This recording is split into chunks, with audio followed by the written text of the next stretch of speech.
નમસ્કાર, શો ટાઈમમાં આપનું સ્વાગત છે. ભાવનગરના ગાયત્રીનગર શિવશક્તિ સોસાયટી વિસ્તારમાં જાહેરમાં ઝઘડતા ખૂંટિયાએ એક બાળકી અને યુવાન ઉપર હુમલો કરતા બંનેને સારવાર માટે હોસ્પિટલ ખસેડવામાં આવ્યા છે. ગાયત્રીનગરમાં આવેલ શિવશક્તિ સોસાયટી 3 માળિયા વિસ્તારમાં બાળકો રમતા હતા ત્યારે જાહેરમાં ઝઘડતા ખૂંટિયાએ એક બાળકી ઉપર હુમલો કર્યો હતો.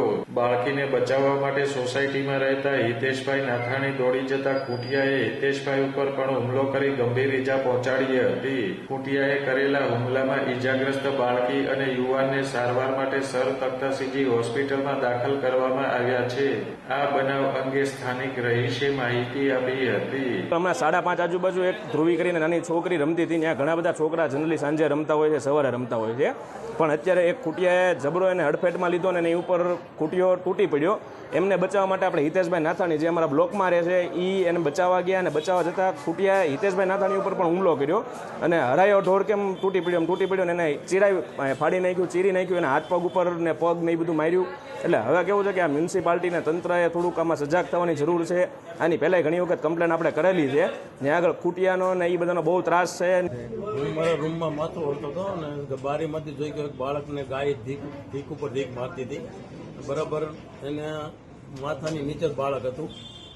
એટલે હું સીધો મારી ગેલેરીમાંથી ઠેકડો મારીને સીધો ન્યા ગયો. મારા હાથમાં જે આવ્યું એ પાણા ને એ બધું એને મારવા માંડ્યો અને બાળકને 2 ધીક મારે તો મરી જાય એવી પોઝિશન હતી. એટલે હું એને પાણા મારવા માંડ્યો. એટલે ગાયે જેવી એને છોડ્યું બાળકને એવી સીધી મારી પાછળ પડી. એટલે હું દોડ્યો પણ પડી ગયો એટલે સીધી ગાય મારી ઉપર ચડી ગઈ. મને 2-3 ધીક મારી દીધી. એટલે હું સીધો ઊભો થઈને ભાગવા ગયો. એટલે પાછળથી મને પાછો શિંગડાથી ઉડાડીને લગભગ 4-5 ફૂટ ઉડાડીને નીચે પાડી દીધો. પાછો ઊભો થયો. હું પાછી ત્યાં આવીને પાછો મને પાડી દીધો અને પાટા મારવા માંડ્યો.